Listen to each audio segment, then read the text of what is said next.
For at logge ind på hjemmesiden og redigere og ændre filer, taster man hjemmesidens navn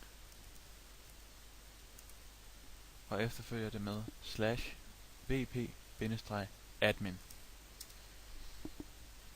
Du kan nu logge ind med det brugernavn og adgangskode, du har fået af os.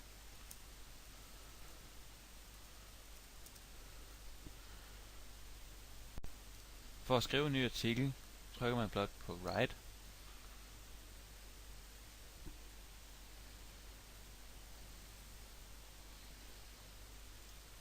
Skriver en titel.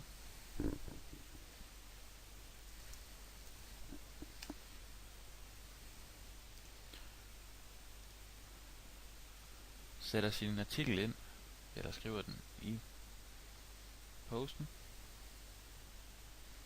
Du kan nu tilføje en tag, det vil sige en ting, der hjælper søgemaskiner med at finde din artikel, og dermed giver hit på siden. Vælg en kategori, for at folk kan finde artiklen på hjemmesiden, efter den er blevet arkiveret. Du kan nu vælge enten at gemme eller publicere din artikel. Du kan ændre på den status heroppe,